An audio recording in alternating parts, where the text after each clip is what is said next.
Thank you, Nick. So, Humanism Indeed is the title of my talk today, Humanism Indeed. I hope to explain why I think that humanism, the humanism I embrace at least, is about how we act. How we act. We inherit a long culture of humanism as well from many different streams, but ethical humanism in particular expresses itself through behavior, through how we choose to live, and by the type of person we're trying to become. I'm going to speak about ethical humanism and the broad tent of Western humanism in general. And in this context, I'm going to try to answer the question of why do I think humanism and ethical humanism best prepares us to be an activist for social justice, for doing good. This is very important to me because I left a 25-year rewarding teaching career to go into this work because I wanted to inspire myself and others more directly to commit to a life of doing the best we can. So before going further, I want to share what I'm going to tell you today. I'm going to basically cover 4 different areas. First, I want to talk a little bit about how humanism, and ethical humanism in particular, distinguishes religion from superstition, to set the context. How many people may see them as the same, but ethical humanists see a big difference between those religions that embrace science and do good and those who don't. Okay? Secondly, I want to discuss one particular aspect of traditional religion, that deep human desire for something more, and how much traditional theism offers that more in the context of a vision of 2 worlds, of heaven and earth. But how humanism offers an alternative that does not assume 2 worlds, that rejects supernaturalism. And this naturalism is what all humanist groups share. There are other differences, but the naturalism holds us together. Third, I want to explore a little bit the rise of humanism. Some of you have heard me speak about this before. But importantly, the rise of ways of looking at the world that reject 2 worlds, supernaturalism, and so on. And I want to give you an overview of ethical culture, this 140-year-old movement, congregational movement, really, that left behind the debates of a supreme being so that it could focus on a supreme way of being. And then I want to conclude today by going over some of the other reasons why I think ethical humanism helps us be more committed to deed than creed. All right, so that's what I'm going to talk about. When talking about traditional religions, I personally think that it's important to accept those religions that promote humanist values while abandoning concepts of God and heaven and miracles and an afterlife. Many religions, liberal religions, support in thought and in deed the work of the world that I think is very important. Humanists don't agree, however, how we should treat religious groups and ideas, even non-theistic progressive religions. Some humanists understandably criticize religion because they were personally wounded by irrational and cruel experiences in those faith communities. Others simply find religion increasingly irrelevant to their lives. More and more people are self-identifying as having no religious affiliation. And because of that, humanist communities are springing up around the country, on college campuses, in cities around the country. Some who join those groups in search of healing from their negative experiences, from their wounds in religious communities. Others are more aggressive and join those groups in order to have a platform from which to criticize religious groups, particularly the silly and dangerous ideas. I mean, there are a lot of atheists that are very angry for good reasons. Some malicious individuals have used religion to hurt, to lie, to steal, to oppress other people. And I sympathize with those victims of cruelty, but I'm not a victim of that cruelty. I was lucky. Maybe that's why I personally don't spend a lot of time criticizing capital R religion, because there are others that dedicate their lives to it, that promote the attacking claimed miracles that are just hoaxes, that love poking holes in the silly young earth creationist arguments. And I admit that that can be very important work, because when reason and evidence are ignored in the creation of public policy, we're in danger. We are in danger because climate deniers are pretending that this is not happening and that we're not causing it. And that's bringing us closer to mass extinction. So I think in that case, I think it is important to counter hysteria, superstition, anti-intellectualism. But it's also true that there are plenty expressions of religious faith that are not anti-intellectual, that don't violate humanist values that we all share, like the respect for reason and observation and evidence. Many traditions that have contributed to the birth of ethical culture, like Unitarianism or Universalism or Reformed Judaism, all embrace science and evidence, as do many Eastern religions like Zen Buddhism or Confucianism. They do not reject science and evidence. Also, there are plenty of non-religious groups that have oppressed and abused people too. So take your pick of whatever non-religious ideology you want that tramples on the inherent worth of individuals, whether it's fascism, ideological communism, ruthless capitalism. Some love debating who has committed the most evil in the world, the God-fearing or the godless. And that can be fun, but I find it's a waste of time. The Crusades, the Inquisitions, they were brutal, but so too was capitalist slavery and the pogroms and purges of Stalin. So as far as I'm concerned, cruelty is cruelty, whether it's religious or not. But I think the biggest reasons I don't spend a lot of time attacking capital R religion is that I want to focus on building social justice. I want to make sure that the system feeds our children, respects women, allows the planet to flourish, and make sure that everybody, regardless of race, has equal justice under law. But I will join with others who, whatever their attitude about religion, insist that public policy has to be based on evidence and democratic values and the Constitution, not scripture or revelation. Governments that guide us through an increasingly multicultural world have to rely on facts and not on faith. So others who have joined humanist communities, who like myself grew up in pretty secular environments, didn't have much of a relationship to traditional religion. They might see religion as interesting historical and aesthetic systems of behavior and practice, but it's not a live option for them. It was never a live option for me. I mean, I grew up in an environment where atheism was just assumed, and I never thought I had to defend it to anybody.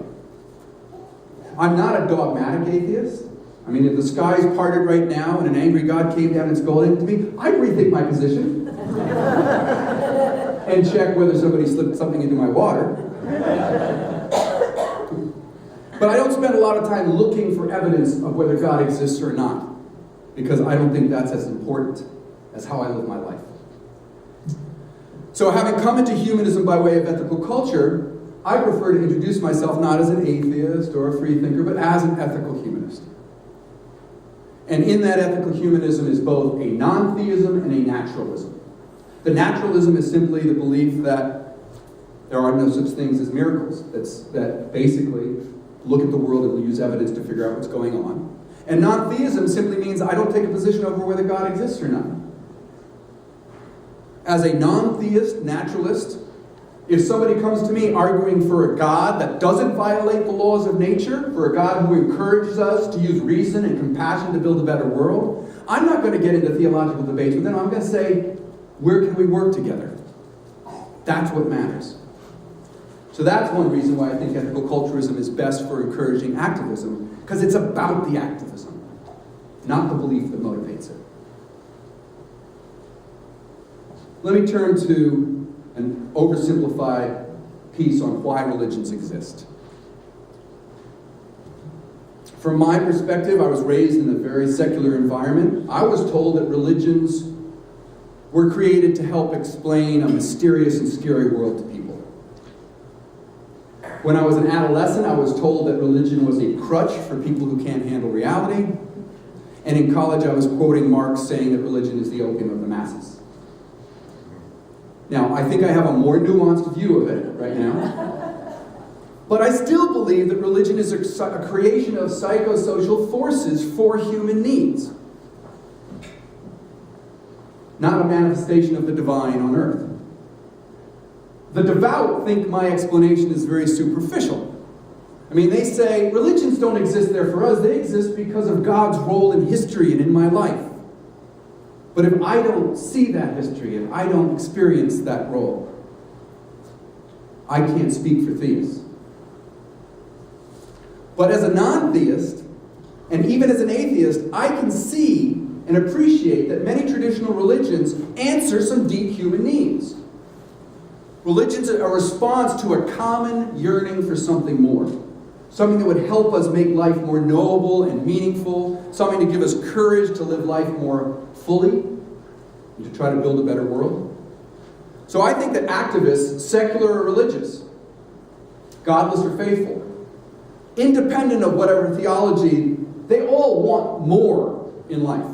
They want more because the problems we take on are massive. Doing them by ourselves can feel like we're Don Quixote charging at windmills. I mean, racism, sexism, global collapse, militarism, poverty. These are huge issues. What can one of us do to make a difference there? We need more. Like everybody, activists face personal and existential forms of this challenge. The problems are so big and our lives are so short. I mean, when we're young, our horizons are very broad and there's almost a boundlessness to life. But as we grow and the stark reality of our finite existence slides icily into our consciousness, yes, good morning, people. This can drive us to just want to live for today or just live for ourselves. But we here want more. We want more than that, which is why we come to this place. The more that traditional religion offers to people over the centuries, help them process these practical and existential confrontations with human limits, and help them act for social justice as well. Religion helped many free themselves from tyranny, from abolitionism, to the Catholic worker movement, to Gandhi, to King. That's just the last 200 years. Religions have fueled this righteous fire of reform in many positive ways. But for those in traditional religions, the more involves a paradigm that I find hard to swallow. The paradigm of two worlds. Now, many of you have heard this before, but I always go back to Plato to blame him for this. Because Plato believed that there was a realm of forms, these ideal, perfect, eternal objects, and pursuing them is what matters, not pursuing anything in the physical world. Not this world, here and now. Only pursuing the ideal would lead to a good life. And this division fit very easily into the Christian division between this earthly realm and the realm of heaven, and it emphasizes a huge gap between the two, between the here and now and the eternal. And with this division came a condemnation of the material world, because the earthly existence was full of sin and failing.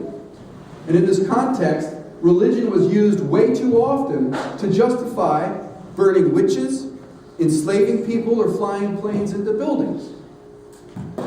So religion inspires both tremendous moral heroism, like that of Martin Luther King, and horrible violent extremism. That seems obvious. But humanism does offer an alternative to this two-world vision. And I don't have time today to explore the rich and vibrant history of humanism, but I urge you to explore it and go there for resources, for courage, for hope, for faith. Draw strength, for example, from the common sense wisdom of the pre-Socratics in Greece, the atomists who argued that looking at this world, at these little things called atoms, helps us understand reality. Draw strength from the first Western naturalist, who was Aristotle, who looked to this world for inspiration more than the world of magic. Humanists can be inspired by Baruch Spinoza, who I talked about a couple of weeks ago, who back in the 1600s embraced a faith that worshipped a type of God, but only one world. His rejection of the two worlds really got him kicked out of two religions. It took a lot of guts for him to say, hundreds of years ago, quote, God is an extended thing. In other words, God takes space. That got people burnt. But followers of Spinoza were able then to examine this world and draw inspiration from the natural world without abandoning their religion. They could focus on this world in good faith, so to speak. So humanists can be proud of that role they had within religion. And they can be proud of the Enlightenment and the rise of science. People like Spinoza and Aristotle who saw beauty in nature and saw that as the gateway to wisdom.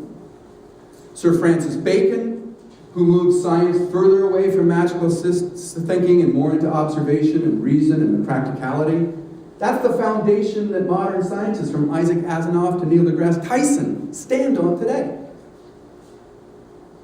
So we can be proud as humanists of our nation's founders, many of them who were known as deists, and although they had a vague sense of the divine, they did not look to the divine for inspiration because they believed that the divine created the universe and then stepped away and left it for us to figure out. So people like Jefferson looked at nature and science to figure out the world and how to move forward. Many of these deists were attacked as heretics and atheists, but they rejected the two-world metaphysics, and they said it's time to study natural law. Ralph Waldo Emerson, I talked again about a couple of weeks ago, praised observation and reason, and saw our ability to take nature and to channel it for human needs, to limit suffering and build our societies, as a wonderful thing to focus on. Emerson was a leader in the American progressive liberal community in churches like Unitarianism and so on. And they emphasized the importance of the human over the divine, of doing good works in this world. Forms of skepticism and free thought grew in America, like the Free Religious Association that Adler was the head of for a few years. And they supported the Truth Seeker Journal, which was founded back in 1873 to promote, and I quote, science, morals, free thought, free discussions, liberalism, sexual equality, labor reform, progression, free education, and whatever tends to elevate and emancipate the human race.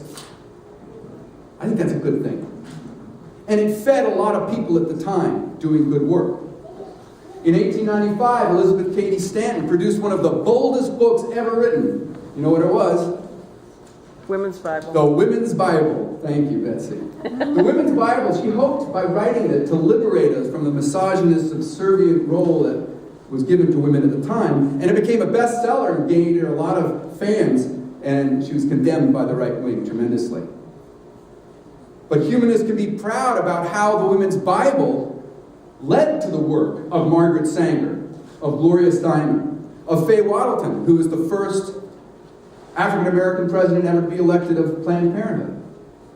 All three were awarded Humanist of the Year awards by the American Humanist Association because we care about that heritage.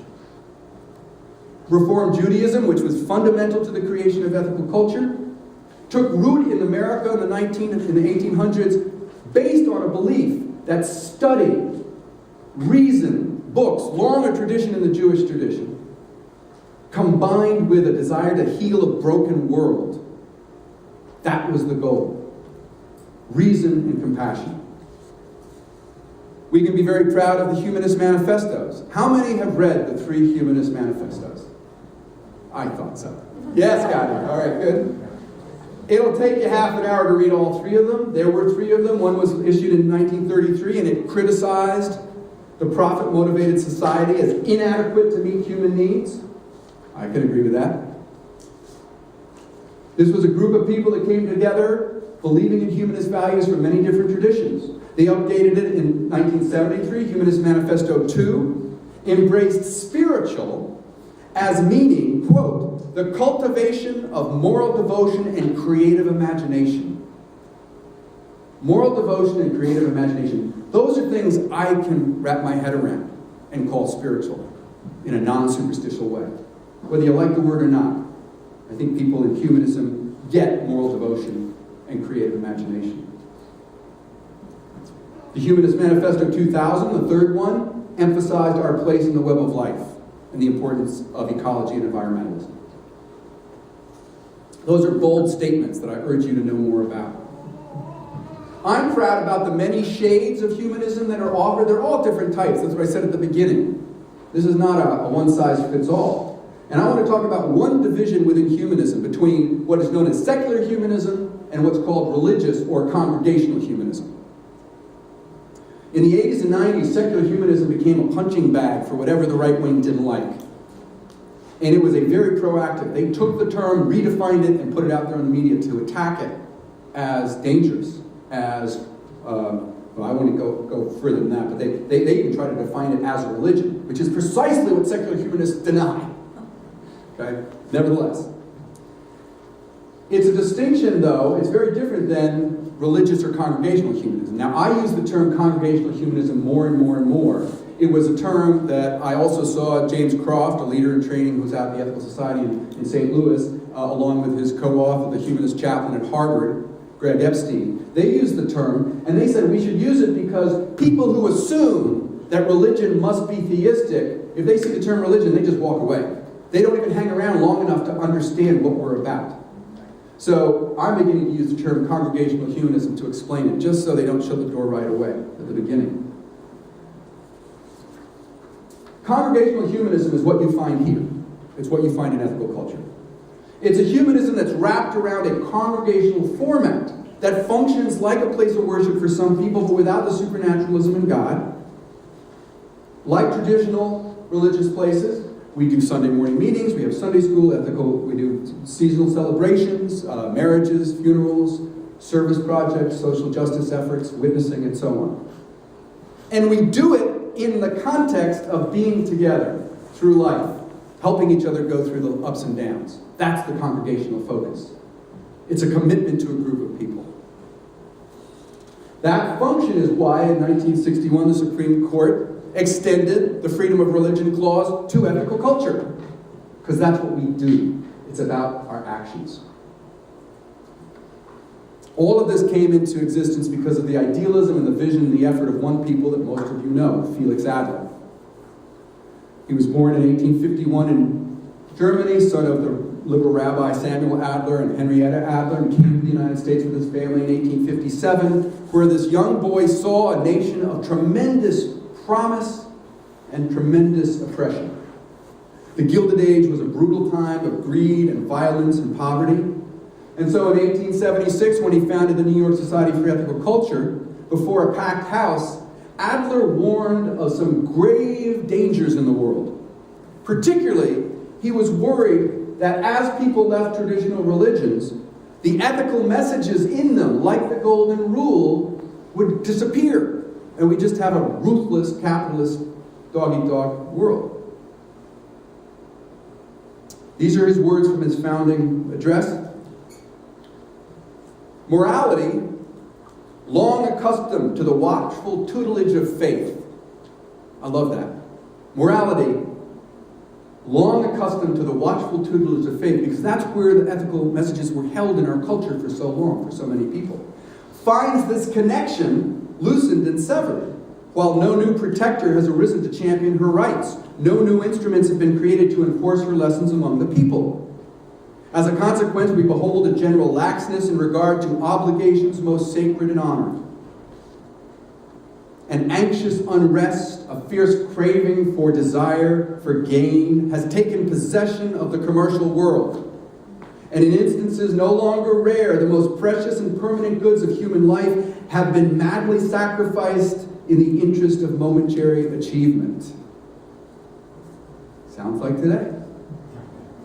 The rudder of our ship has ceased to move obedient to the helm. We are drifting on the seething tide of business, each one absorbed and holding his own in the giddy race of competition, each one engrossed in immediate cares and seldom disturbed by thoughts of larger concerns and ampler interests.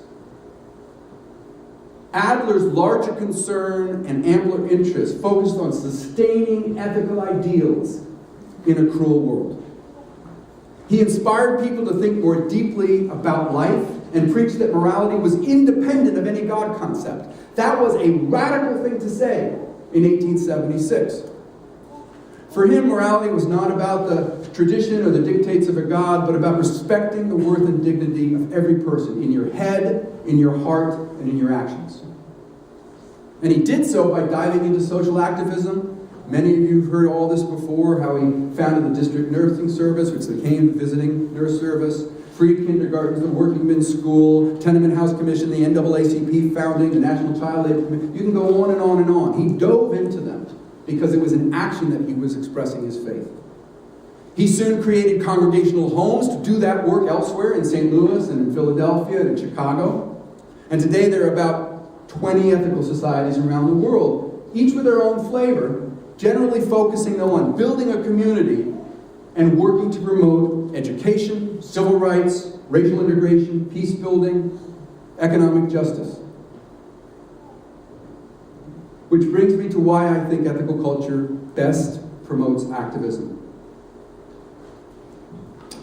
First, I think ethical culture promotes activism because it is reasonable. I think it appeals to a lot of modern thinkers because it embraces the scientific method. And it's open and evolving and pragmatic. And it's committed to learning. We don't know it all. Ethical culture encourages a healthier approach, even to religion, one of critical inquiry. It doesn't say run away from religion screaming. It says study religion. Understand religion. That's what Daniel Dennett, my favorite intellectual up at Tufts, says. Study it, because knowledge liberates us.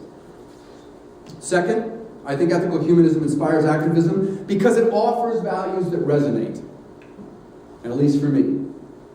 The worth of every individual, justice, and the importance of relationships.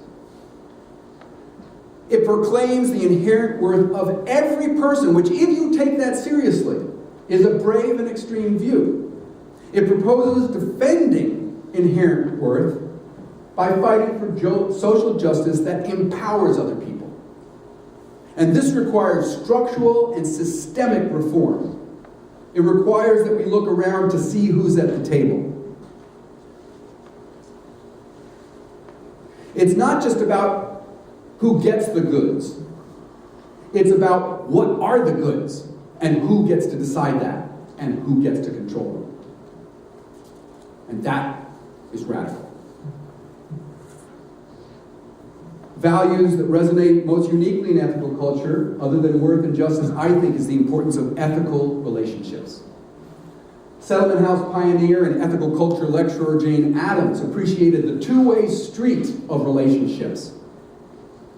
Doing good was not a one-way street. Justice was not about handouts, it's about handshakes. Listening on both ends of the conversation. It was about those with power and without power listening to each other about how to change power in this country. And this approach is fundamental. It's fundamental to ethical culture. It's part of the Ethical Society in Washington's program called Global Connections. Who has traveled on a Global Connections trip? Thank you, Pam. Welcome, Pam Jack Thomas from the Washington Ethical Society. They know about Global Connections two-way street. There's a term used called community capacity building that my children taught me of. For them, community capacity building was about opening yourself up to a community so that you learn how to work in partnership to change the way things are done. And all three of my kids had transformational experiences in El Salvador because of that two-way street. All three of them have made social justice central to their lives. I better stop talking about my kids. A third reason why ethical culture, I think, promotes activism better than most other systems is that for many of us here in our entire lives, we are emboldened by experiences of humility, mystery, rational wonder, and connection to something greater that we get here. That's available in ethical humanism. Whether they're through inspiring words, or through music, or working together for justice, those experiences give us the courage and the hope to face our existential limits. More and more people, I think, now appreciate how humanists can draw on aesthetic and communal inspiration. Outside of ethical culture, more humanists understand this, and you can read it in books by people like Alain de Botton, Robert Solomon, Andre Comte-Spoonville. All of those names are in the outline that I gave you. I urge you to read some of those books. We get inspired here. Ethical culture inspires. A fourth reason why ethical humanism encourages us to be activists is by connecting us with others. I mean, we right here, as members and guests and newcomers, are together. We're being connected. That helps us become more active in life. Within the broader ethical culture movement, we get connected. Our partnerships with the AEU and with other ethical societies inspire us. Our connections with groups outside of ethical culture, within the humanist activity, like the Coalition of Reason, the American Humanist Association, all help build activist energy. So I urge us to embrace this broad spectrum of humanism. And then outside of humanism, our connection to groups with very different creeds, but who share similar deeds, inspires us as well. Many here are very inspired by working with a group we joined last year called POWER, People Organized to Witness, Empower, and Rebuild Philadelphia. Together with people, we generate the energy that can lead to a revolution of compassion that's similar to the civil rights movement and the anti-war movement. It's there. We're close. But we have to reach out. Most obviously, almost not a fifth reason, but I listed it as my fifth reason, ethical culture inspires activism because it keeps saying it's about deed. It's about what you do. Are you here for that reason? If ethical humanism doesn't help you live a life that is more fulfilling and more complete and to your higher self, that you decide, you're missing the best part of it. Because that's what it does best.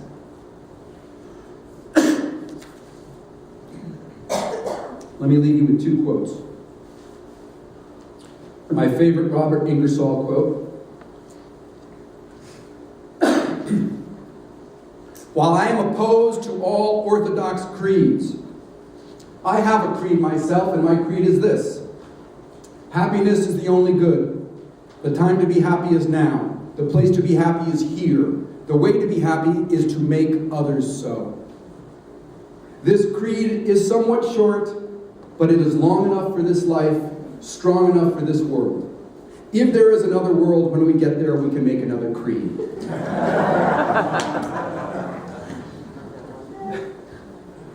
Felix Adler, our founder, underscores that we have to take that attitude into a life that puts challenges in our way. He says, thus, from whatever point we start, we arrive at the same conclusion, still, not in creed, but in the deed. In the deed is the pledge of the sacredness of life. In the deed is the reward of our activities and health. And in the deed is our solace and our salvation, even in the abysmal gulfs of woe. So to those who are dedicated to humanism in general or to ethical humanism here at Rittenhouse Square, thank you for joining me in this commitment to deed. I hope we can make the world a better place by facing our fears and working together. Thank you.